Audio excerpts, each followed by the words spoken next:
Good morning to those of you just joining us. Welcome to Switched Online. This is Switchee's webinar offering for 2025. This is the first of a monthly set of webinars looking at a range of topics. Today we are focusing on Warm Homes Social Housing Fund, or SHDF as the previous iteration was known. My name is Leigh Fairbrother. I'll be hosting today, and I am joined by Cecily Church from Fairhive. As I say, this is the first of this series, and thank you for finding the time to join us this morning. You will see in your top right hand corner there's a little box with a question mark. If you have any questions throughout this session, please do feel free to drop them in the Q&A box and we'll answer as many as we can at the end of the presentation. When we get to the end, we'll also put on microphones as well to give you opportunity to ask those questions directly.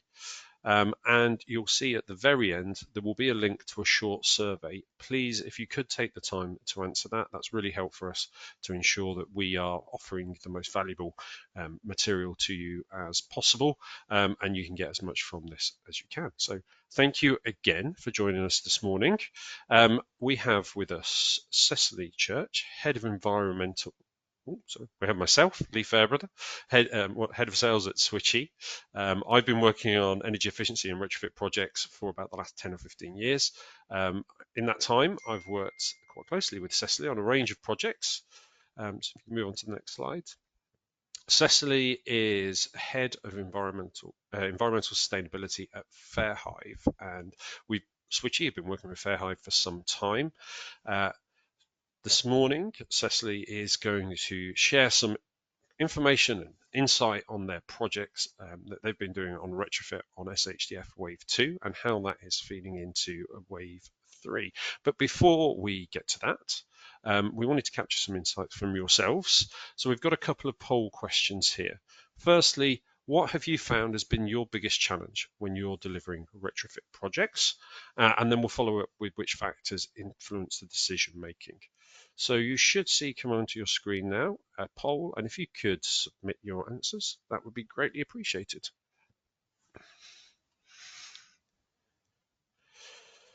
Okay, some answers coming in. We'll give it a couple of minutes, give people time to click on. Okay. Fantastic. Anybody else want to submit? I think we've got a clear leader there. So one of the biggest challenges that's been affecting retrofit programs appears to be resident engagement and access. And I think this is one of the key blockers and key learnings from Wave 2, and many clients have related this to us. We're increasingly seeing clients looking for solutions to this. And one of the approaches they're taking is to install devices ahead of time, not only to capture pre-retrofit performance data, but also to use the messaging capability of a Switchee device to get resident consent and to schedule appointments.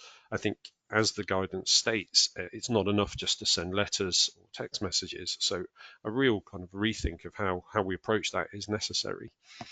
Next up then, which factors do you feel most influence the decision making around retrofit projects?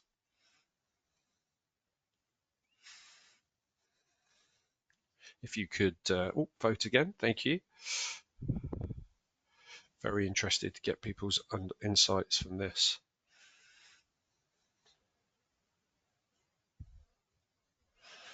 Again, it looks like we've got a bit of a tie. So similar criteria here. Thanks everybody for voting. If you, I think the results there slightly ahead is SAP scores and EPC ratings. Obviously, the guidance makes these funding requirements essential, and it firstly considers EPC scores. But as we'll see in Cecily's presentation, that's not necessarily reflective of real-world performance and the lived experience of the residents that are in these homes. So definitely worth considering how we look at that and how we can evaluate these projects and submit further details to DESNZ around performance. So I think that's quite enough from myself. Cecily, I'm going to hand over to you. Thanks for agreeing to spend some time with us. Thank you, Leigh, and morning, everyone.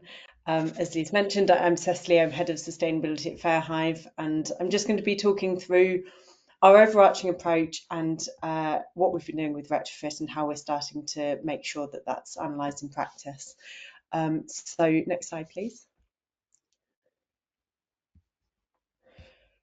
So what I'll talk through is our overarching organisational goals, how our programmes of work for retrofit projects and housing upgrades are feeding into that, what the challenge is. So as we mentioned, we're focused on our subsea properties, lots of us are, and we're doing measures that we believe bring them up to a decent energy efficiency standard, but how can we be sure that those measures are performing as we'd hope that they would be in practice and there aren't any unintended consequences?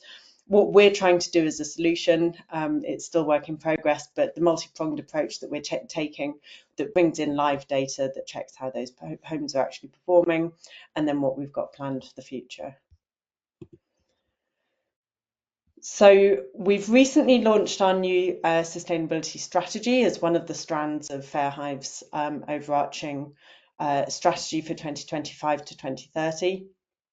And as part of that, we wanted to not only think about how we minimised our environmental impact from a sustainability perspective, but also how we had this vision for a really positive future where if we implement all the right stuff sustainability wise, we have a fantastic housing association, a fantastic environment, and real benefits for our residents. So we are looking at all of these different areas, making sure that green spaces thrive, that water use is minimised and so is waste, that our offices and our operations and our fleet and all our business travel is net zero carbon, that our homes are climate resilient. But particularly relevant for this webinar, it's around how we make sure that our homes are not only EPCC, but that they are more broadly healthy, that they're affordable to heat, and that they're on that trajectory to net zero carbon. And hand in hand with that, that our residents are comfortable, able to afford their home and satisfied. So next slide, please. This is just a snapshot then of what we're doing with our homes. So if you imagine that each of these homes is 100 Fairhive properties, we've got 8,500 homes that we directly manage ourselves. So a bit of a visual that's sort of close enough. The ones in dark blue are the homes that are already EPCC. The ones in the pale pink in the top left corner are the ones that are below EPCC. And as per the likely legislation, as per the funding requirements, we are focused on these subsea ones first and foremost. And a good chunk of these, over 580 of them, have Switchee devices in them already, so we have a decent sense of how they're performing. We have between 2,700 and 2,800 Switchees in our properties in total. So a good chunk in our subsea properties as well. We are homing in on these subsea ones, but we are trying to focus in on the ones that really are performing worst as well within that, and trying to take a balanced approach between bringing properties into funded programs that really need major work. So these are particularly ones that are off the gas grid, that have oil, solid fuel or LPG heating, some of the ones that have solid walls, ones that are seriously underperforming and need these major works. Some of the lighter touch ones, we're doing whatever we can to streamline these into existing programs so that they don't, at this point in time, go through all the rigmarole of PAS 2035, and they get bumped up to a C in the shorter term, with then plans over the major term for over the long term for major measures. So next slide, please. These are the kind of things we're looking at. This is a new build house, but it applies to the retrofit side of things as well. So making sure that the home is well insulated, so that any low carbon heating system performs well, making sure that the ventilation is compensating for any increases in air tightness, and the risk of damp and mold is low. Then fitting a low carbon heating system, that's why we're focused particularly on these off-gas ones originally. We are fitting storage heaters, we're mainly fitting air source heat pumps, coupling that wherever we can with renewables, so mainly solar panels, and then combining where we can some form of energy storage. We've looked at batteries. We think that the price point is still a bit high for us. We've lent so far towards solar diverters, which put any spare solar power into the hot water cylinder, just to be making as much use of the solar as possible.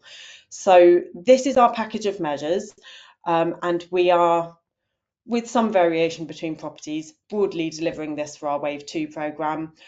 We have 550 properties that will go into our Wave 3 programme as well, and they're going to be receiving similar kinds of measures. So a fairly standard approach.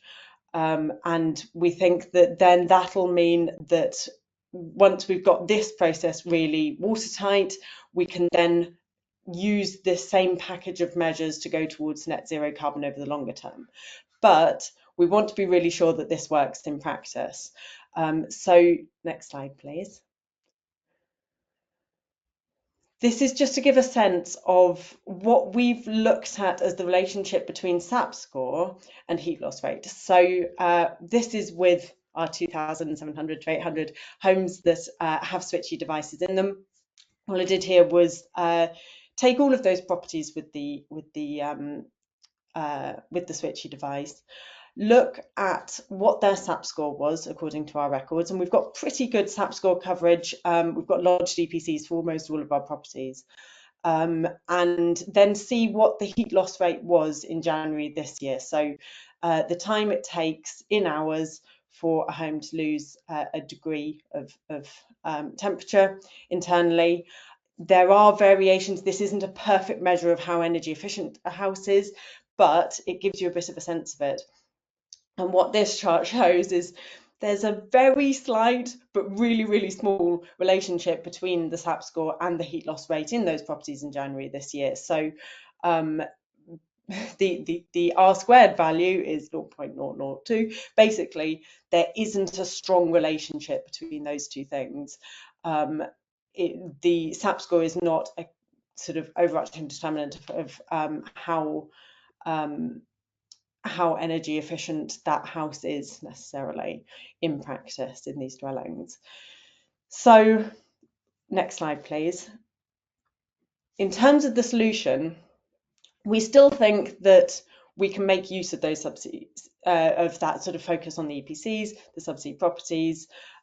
We still think that the kinds of measures we're looking at are what we want to go for, because we'll need to ultimately get all of our properties to be net zero carbon with low carbon heating, as much insulation as possible, and renewables to offset. So from that perspective, we're happy to still focus on the on that kind of an approach, with more of an archetype approach to properties, saying, right, which ones are off the gas grid, which ones have cavities, which ones have solid walls, and we'll package up measures accordingly now, and we will get the funding for those that can get it right now because they are the lower SAP ones. But we want to verify that these are the right measures in practice, and that these homes are showing an improvement in practice, given that an increase in SAP score in its own right doesn't necessarily mean that the home is performing a lot better energy efficiency wise. So we're trying to do that by getting this combination, after the measures have gone in, of resident feedback, of monitoring the energy usage from the solar and within the home, and having smart thermostats like Switchees to see the energy consumption and the performance and the internal conditions of that house in practice. So next slide, please. We are doing invasive surveys, so going above and beyond the retrofit assessment to actually do a boroscope survey, do a check of the walls, make sure that there is some cavity wall insulation in there, or if it's insufficient, we extract it and refill. The resident feedback is to make sure that, and we're actually going into quite a lot of depth with this. We have a fantastic resident liaison officer within our sustainability team who's really delving into how the residents are finding it after the measures, how their comfort has changed, how they're changing their use of their heating system, whether they're happy, and then going through their bills with them in quite some depth and seeing how it's affected, what tariffs they could be looking at, how they could be changing their behaviours to really make the most of the systems. We are in early days with the energy monitoring side of things. This is around making sure that we can monitor our solar and our solar diverters. We at the moment don't yet have that in a sort of remote portal, so we're reliant on that when we go to the homes, but that will be our plan longer term. And then the smart thermostats are telling us the information on say the heat loss rate, say the time to heat, and then the internal conditions, particularly around the internal humidity, making sure that that isn't higher post retrofit. Next slide.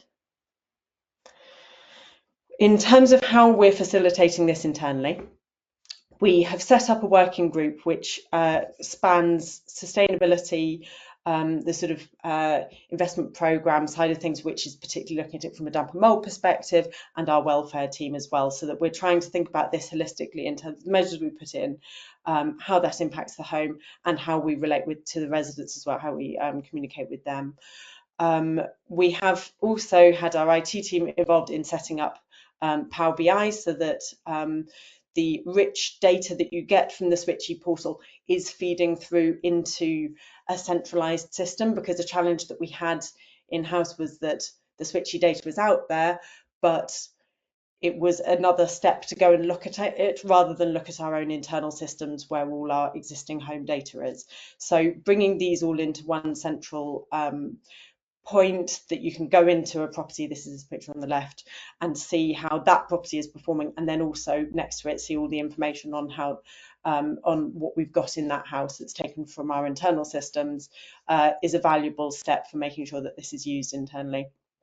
And then we're getting Switchee support with the analysis of the data. So this comes on to the findings. We have these kind of measures being put in. The cavity loft and the cavity wall and loft insulation, we're starting the analysis of that now. It's looking promising.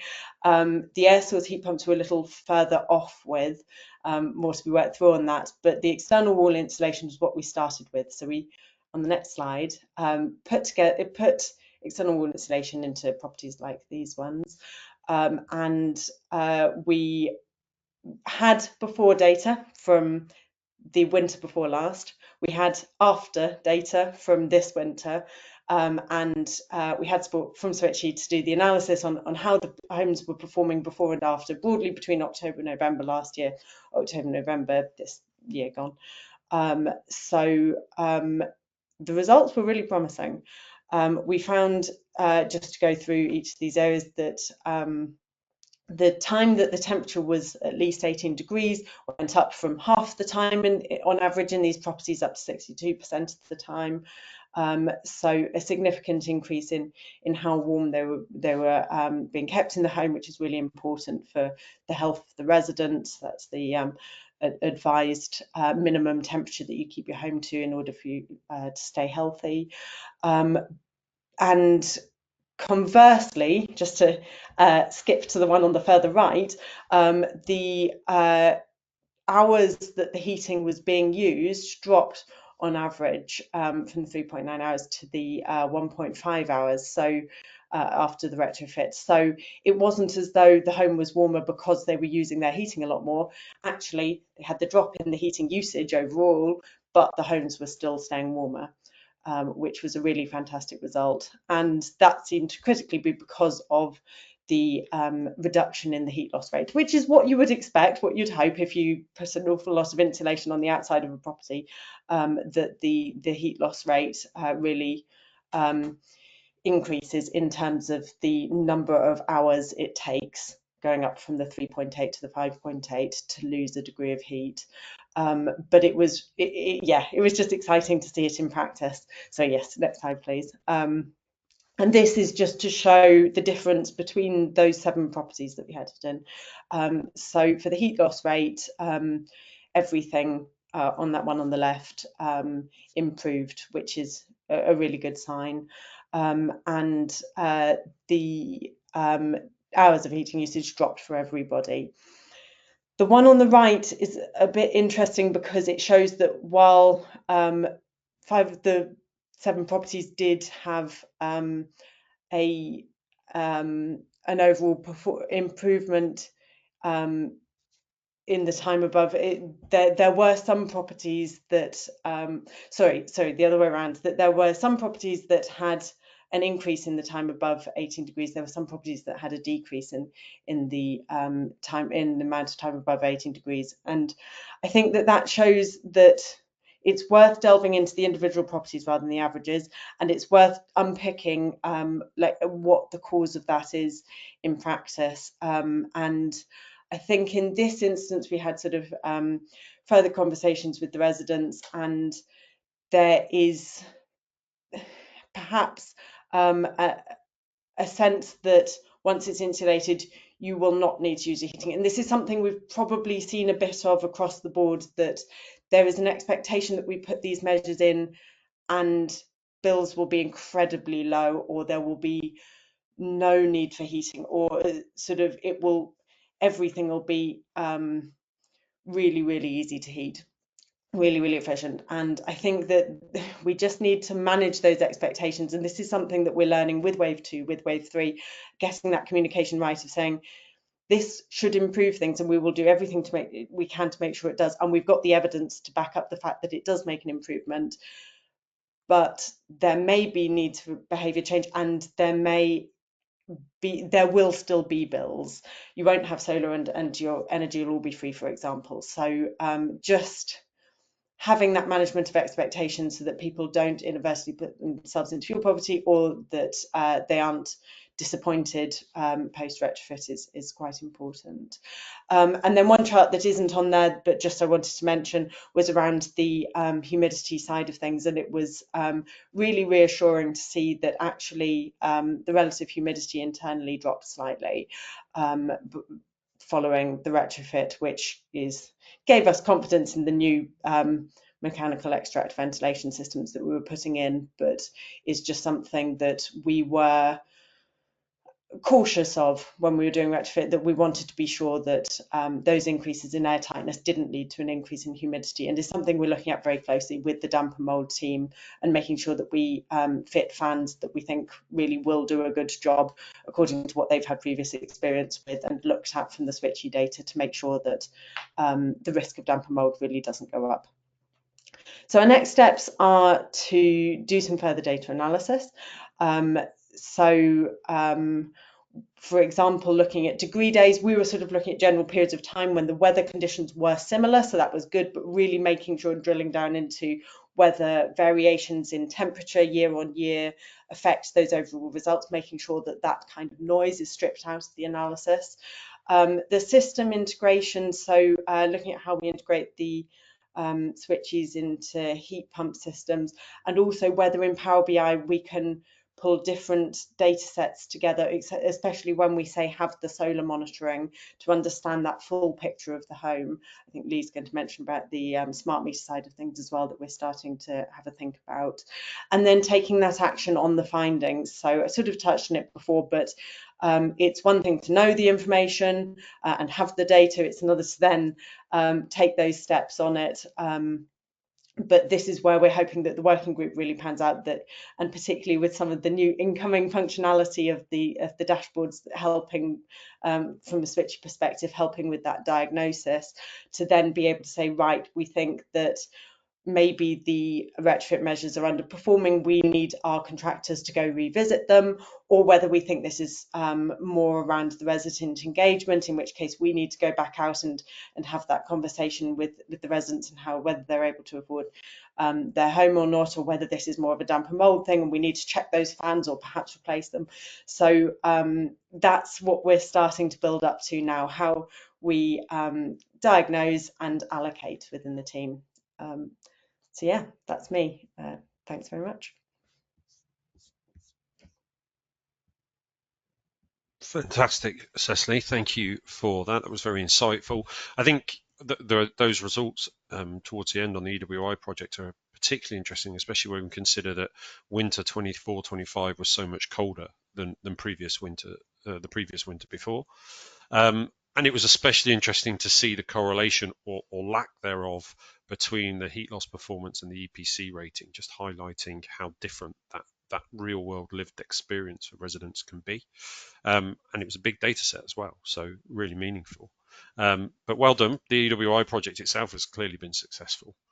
I'm going to talk a little bit now about how Switchee have helped provide some of those data and insights to Fairhive, and how that's helped to evaluate retrofit programs, and how that aligns to Wave 3 looking forward, and other funded work like ECO. So first up, I've got an image here of our ecosystem. So Switchee is primarily here to improve the life of residents in rented homes. And we do that by providing landlords with data and insights about the performance of their properties, which enable them to make better evidence-based decisions.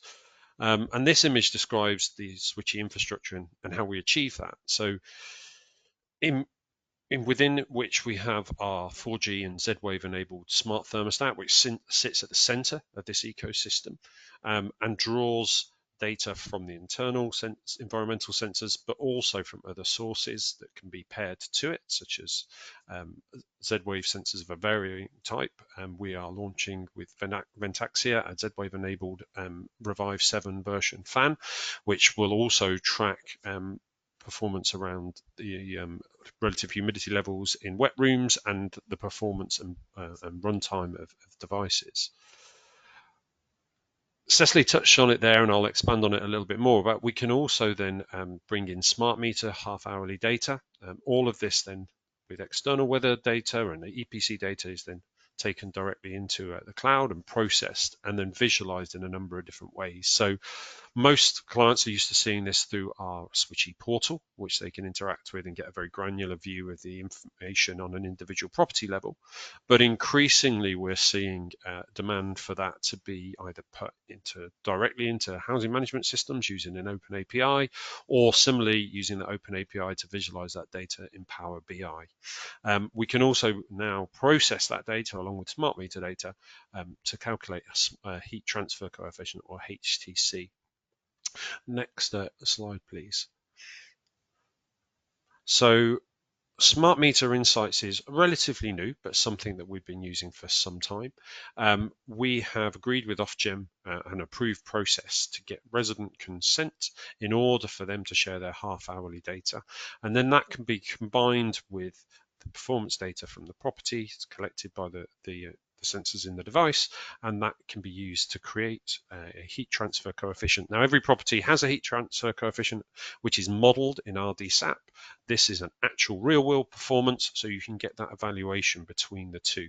And obviously, in previous iterations of the Warm Home Scheme, there has been a target around either 15 or 30 or 90 kilowatts per meter squared Kelvin, which is what that HTC value gives you. So a much better evaluation. You can go on to the next slide. And that can also be used in other ways. That smart meter data can be used to help prioritize retrofits, and it can be used to help assess energy bills and the costs. I think I saw in the questions there somebody coming up about understanding and evaluating that real world energy bill bit, what we'll come on to as well. So next slide, please. What we've also introduced recently to assist clients further is a retrofit dashboard. And this shows performances across a project rather than on an individual property level, looking at before and after data. This includes also, if we go on to the next slide, visual graphs and visual interpretation of an individual level. So you can see how the property was performing, an intervention, which might be the installation of ventilation, or it might be the installation of EWI, and then the performance after. And then we can track that and report on it on a kind of group performance level. The retrofit evaluation that we'll be able to provide with this data helps to align to those objectives within the guidance for Warm Homes Wave 3. So using that smart meter data not only helps to calculate our HTC values, but will allow to evaluate where there is low carbon heat interventions, whether the actual energy consumption has increased. And obviously one of the key metrics is ensuring that there is no additional cost to residents. We're also using the devices once installed to help with resident engagement. We've had up to a 98% first-time access rate achieved by some of our clients by using the messaging and the appointment booking service that's available through the device. This all feeds into the value for money, which is a key criteria in Warm Homes Wave 3. Where we're installing devices in homes that have gas central heating systems that don't have a smart thermostat, that can increase the SAP score on loan by 2 to 3 points, and that will increase to that sort of 3-point end, slightly more with RDSAP 10 when that comes into effect in June. That means that you're looking at a typical cost per SAP point improvement of somewhere between £200 and £400 a point, which is incredibly competitive when you consider that compare that to other measures and metrics. The sensors in here not only then allow you to do that evaluation in the short term specific to the project, but it gives you that long-term access to data for monitoring for unintended consequences. As Cecily pointed out there, obviously wanting to ensure that the interventions that people are making are not impacting negatively on the relative humidity levels in properties and therefore causing damp and mold issues. So that was all built into the system, and obviously something that can be continuously monitored long after the project has been completed. Those seamless integrations is what we'll come on to with the data and have a quick look at some of the visualizations through Power BI. But obviously the other key component of Warm Homes is tackling fuel poverty. Cecily was able to show in her slides there that homes were achieving a minimum heat of 18 degrees for up to 62% of the time.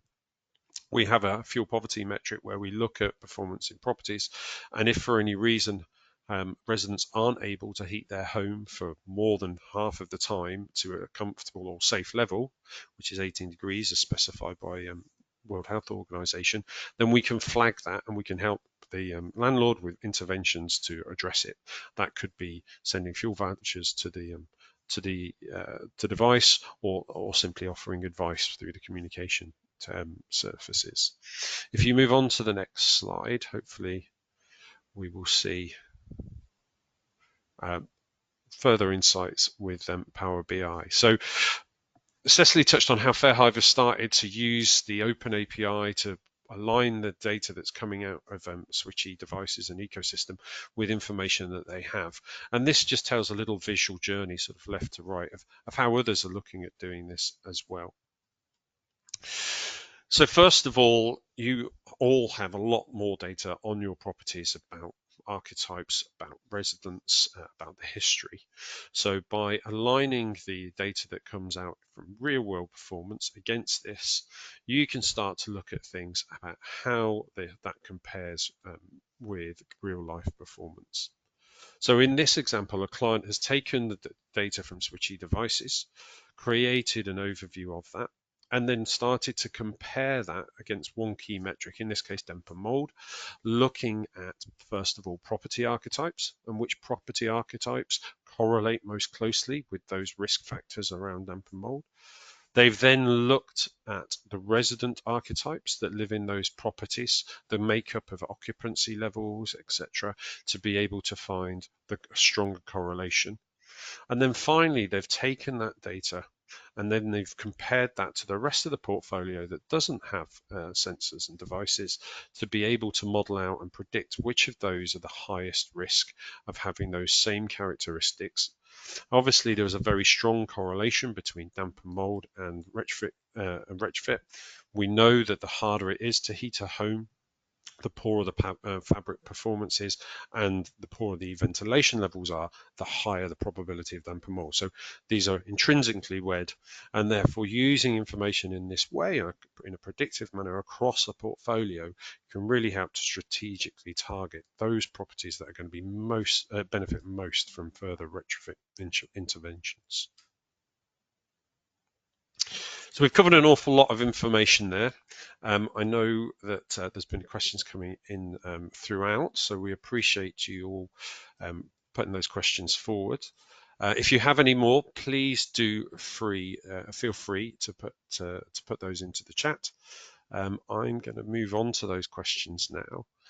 So first, I think this is for yourself, Cecily.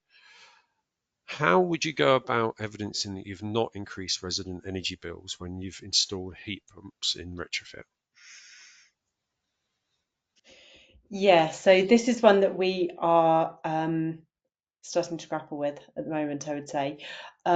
We have the ability to take quite a manual approach and follow up with residents afterwards and check how their bills are looking. But in a perfect world, and what we're wanting to move towards is that full understanding remotely of how the different elements of that house are performing. So is the heat loss rate reduced and therefore optimal for the heat pump? Is the heat pump performing well? And how are the different things combining with it? And it's that complication of all those different aspects of the system that we're starting to grapple with, because the fabric is one thing, the heat pump performance in itself, its seasonal coefficient of performance is another, and making sure that the whole setup, the size of the radiators, the pipework, the insulation is enabling that heat pump to work at its best.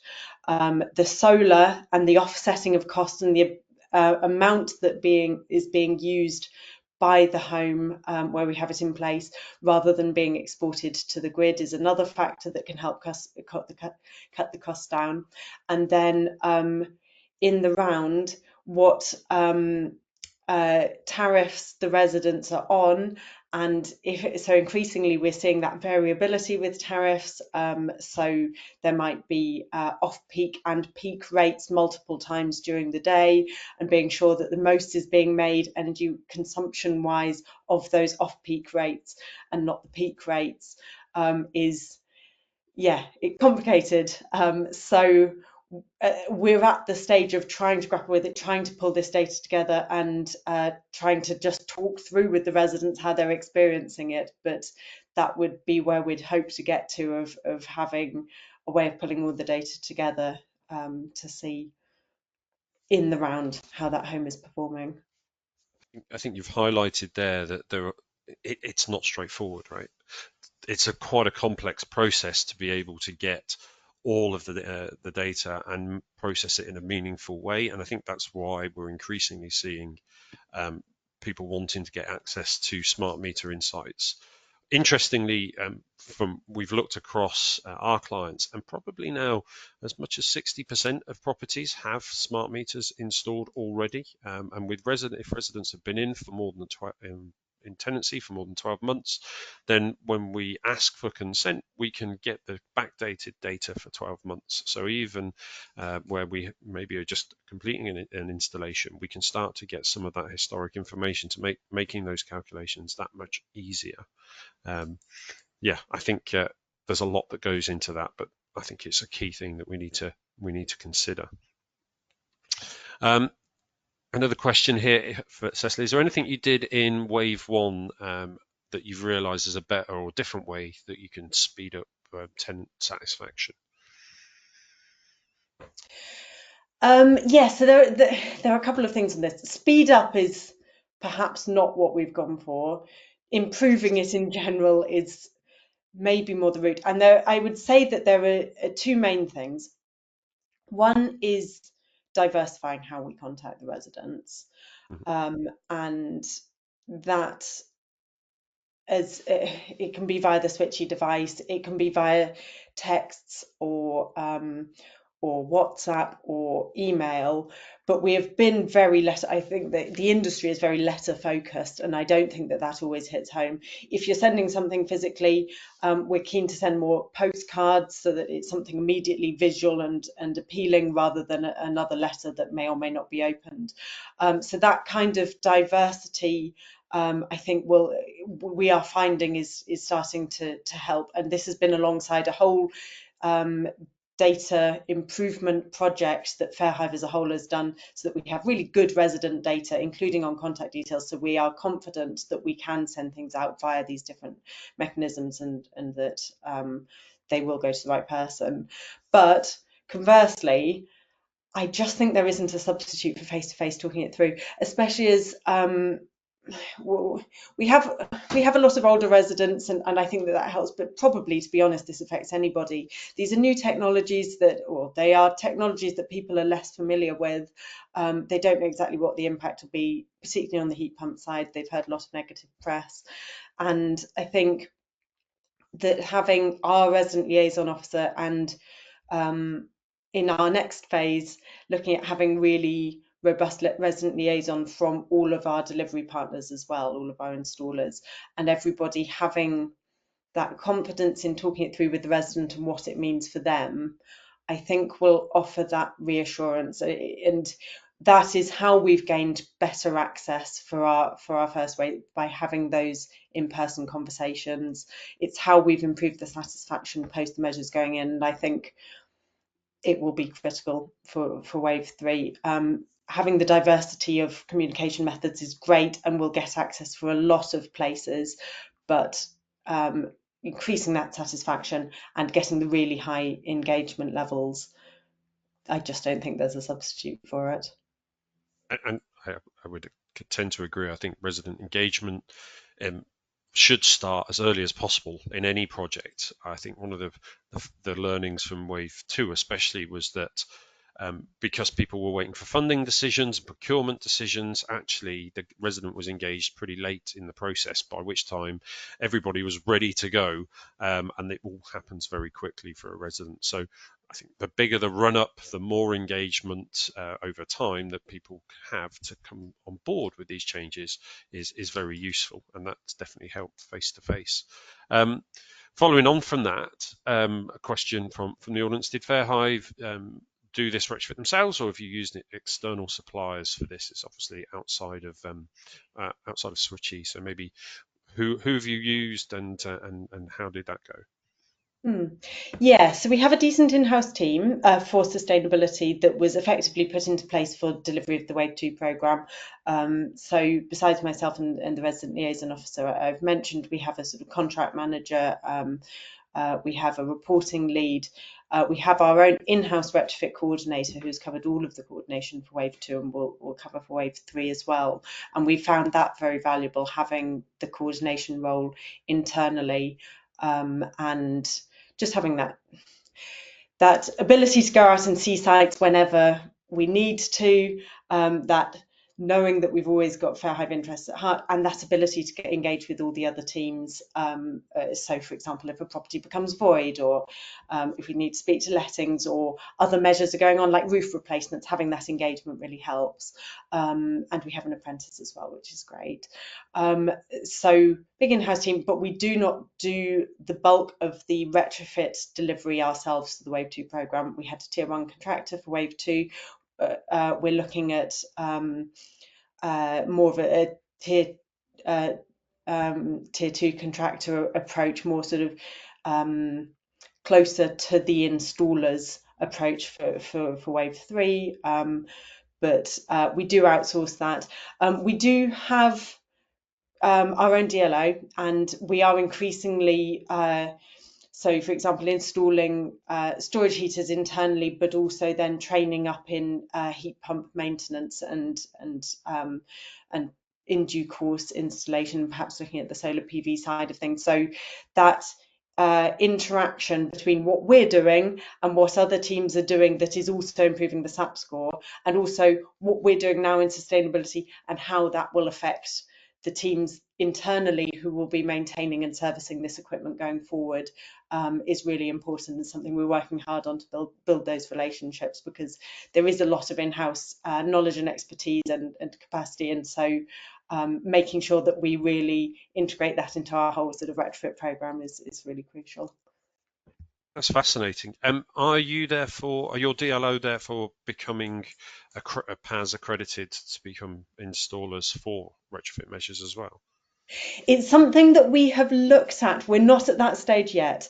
So this is more where we've got these funded programs, we're outsourcing. Where we have them on programs anyway, then we would do it as an unfunded measure, but we would get the post-work CPC done and say, okay, now it's up to a C. But it's something that we would consider over the longer term. It depends how much we ramp things up, but yeah, all options on the table at this stage. Fantastic. I think this question's a little bit more aimed at Switchee. It's asking, is the data point, the 4G SIM, open to other technologies, for example, a battery or air source heat pumps? Switchee have recognised that there's a rich ecosystem out there of devices and connectivity is a challenge. So we're developed a future-proof system. So the device itself can communicate with a number of different external devices. That could be something like an energy clamp connected to a high usage device. But if that device has Z-Wave capacity, then we can also extract data that way. So we are looking at being able to broaden that as much as possible. So if there's thoughts or ideas about how we future-proof that and work with other technologies and devices to bring that sort of data into a single point, then that's definitely something we're looking at on the future roadmap and be happy to discuss. Question here for going back to bills, Cecily, and interesting. Do you know if energy bills with heat pumps are now coming in below the national average after those measures have been installed? Is that something you've had a chance to look at yet, or something that maybe that's on the roadmap? It's not something we've had the chance to look at yet. Our heat pump installs have really been ramping up towards the end of the last heating season, so it's coming into next year's heating season that we're going to be doing. We've blocked out some time to do some sort of deep dive analysis and pick back up with the residents, see what their experience has been, look into the data, see how they're doing, and at that stage we'll have a better sense of, we've probably been more focused on whether they're performing better than they were, and whether we have sort of confidence that they're below or they're no longer hitting sort of fuel poverty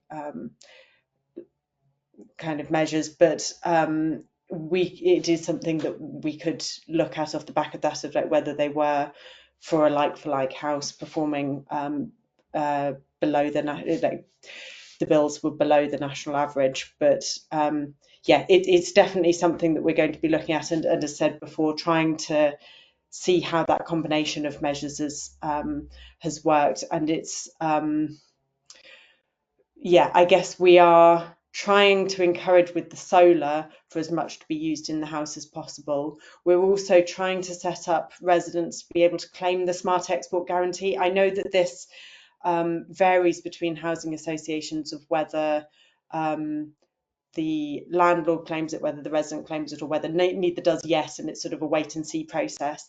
But we don't think it'll be worth huge amounts. That's why we want as much to be consumed internally as possible. But if anything being exported can then be claimed back by those residents, we think that that is the most straightforward way to make sure that somebody is benefiting from it. So it's sort of a wait and see come this next heating season how they're doing, but that's when we'll have hopefully that full picture of the heat pump and the system as a whole, how they're actually affecting the residents' bills.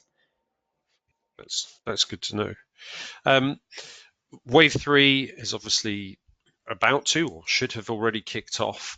It was massively oversubscribed, which was fantastic. There's 250 different organisations that have been successful in getting funding. So lots of people out there who are starting their retrofit journey or data-led retrofit journey for the first time, far more than was involved in previous waves.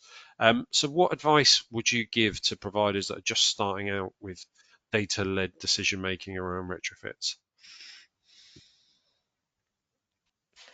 Yeah, I think probably a lot of this comes down to what we've already said. I think taking that archetype-led approach within the scope of what you have below C makes sense. So thinking about those ones that you are confident you're going to be wanting to do those kinds of measures, come what may. So for us, it is those off-gas grid properties that we know we need to get onto a low carbon heating system. We know that we need to couple that with as good insulation as possible, and as much renewables as possible. And then I think that it is that engagement piece, both well with your residents, with your colleagues, and with your contractors, and getting that as early as possible, and starting those conversations and being transparent, because it's not always going to be a smooth journey. It's just inevitable. These are large projects. There are lots of moving parts. There are lots of people involved. Some of this stuff is fairly new to us. PAS 2035 is complicated. Funding requirements are complicated. And so not everything will go exactly to plan.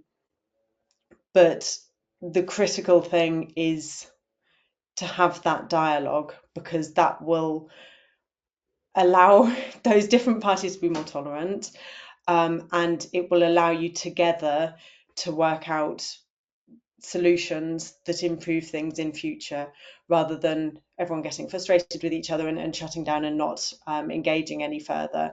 And that's what we've found. It hasn't always been smooth, but engaging with the residents throughout has kept the access levels actually quite high, and has, after sort of some fluctuations, resulted in reasonable satisfaction overall. And then having our colleagues on board and aware of what we're doing, and really involved in the process, and going out and seeing the installs when they've taken place, and picking up on snagging issues that were details that we wouldn't necessarily have spotted. And so that's really valuable, taking that on board and making those changes in future, and having a collaborative relationship with the installers and going, okay, right, so this didn't quite work, but let's pick it up and change it in future. Then pulling all of that together, and with the data-led approach, having the information afterwards that says, right, these are the bits that haven't performed quite as well, let's explore. And these are the bits that have. And so, yes, this has been a long, challenging journey, but we have had these fantastic, like the EWI, with these fantastic successful outputs as a result. Thank you to everyone who's been involved. It has paid off. We can do this. We are going to learn from everything we've done, and we're going to improve in future. And have that positive message and collaboration, I think is the way to go. That's what we've learned from it.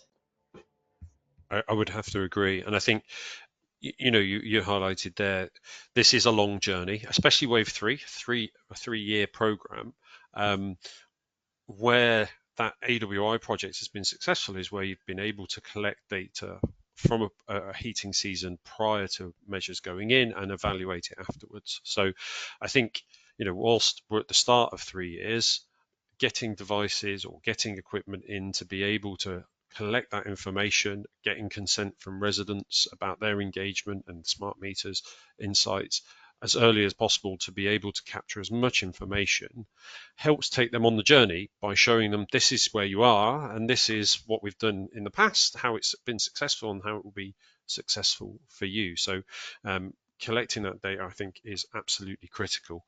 I think one final question then, what bits do you think have been the most important when it comes to collecting data? Which bits of information have proved to be the most important? Okay, so From where we stand right now with the Switchee data, or any smart thermostat data, the heat loss rate and the internal humidity have been critical ones for us so far. And you've talked about the heat loss coefficient, and that would be a sort of a very valuable next step going forwards for us, that would be a step beyond that heat loss rate. But that's been valuable for us from a fabric perspective and sense check in the interim. And it's something valuable about the Switchee data that it does draw, and it isn't the only system, but it does draw, it does know the heating usage, and therefore the heat loss rate. You can say, right, the heating has turned off at this point, and therefore this is a cooling period, and therefore this is the heat loss rate over that time. That's a helpful metric to have. The internal humidity one is really critical, for just being sure. I guess there is that concern, particularly for those older properties, that they used to be breathable, and if you are going and sealing them up, they're not performing as they were originally intended to, and there is that risk of that increased damp and mold. And we have all seen this enormous increase in concern about damp and mold and cases of it. So making sure that we are reducing that problem is the key thing, that we are not increasing the internal humidity, we aren't increasing the risk of damp and mold, and that we are actually turning it around and making that risk lower, is the critical thing. And then just beyond that, and whether this is in person or say via a digital survey, say via a Switchee device or whatever it is, getting that overarching resident satisfaction, and particularly over the longer term, because separating out the immediate experience from the longer term experience is critical. The immediate term, it's very valid, but how that install process has gone on can really affect the satisfaction short term, and then we need to act on that to make sure that the disruption is kept to a minimum. But then also having that longer term follow up and say, right, how has your longer term experience been? Are you happy? Are you comfortable? Are you satisfied? Are you feeling that it's affordable in your home long term? That's the critical thing, because ultimately at the end of the day, we're doing this to make our homes better for the environment and better for our residents, and so that's the real measure of whether it's been a success. Thank you, Cecily. The questions keep coming in. I think maybe might be able to just squeeze in a very short answer to this one, if you're okay. It's external wall insulation is more expensive, is one of the more expensive measures, but the data is really exciting. How has the data you've received on this affected your relative weighting on this as a strategy? So, will you continue with EWI, or is this something that is cost prohibitive? This has been a huge battle. I mean, it does a fantastic job, but it's super expensive and the funding isn't that favourable for it. Yes, it has affected it in the sense that we are retaining EWI in small numbers in our programme. And to be honest, we're actually just looking at whether there are other funding streams, there are other ways of financing it, whether we do it outside of Wave 3, because that doesn't favour it very well. But yeah, I think the fact that it has helped the damp and mold side, and it has clearly made a huge difference, has helped spur us on to say this is a critical measure. We do have a fair few solid wall homes. We need to do what we can to finance and get the cost down, but it does need to be part of our programmes one way or another over the longer term. And if we want to take these homes to a low carbon heating system, the data shows we do need to insulate those solid wall properties. Thank you. Really appreciate your time, Cecily. Incredibly insightful information, and really thank you for sharing all of those answers. That segues quite nicely. The next in the series of webinars on Switched Online is on the 12th of June, featuring colleague Oliver Shaw with Clint Walker from Eco Approach, looking at Eco4 funding, which obviously is very favourable to EWI, and therefore a potential route for insulating your homes in that way. Thank you all for listening. Thank you for your time, and thank you again, Cecily.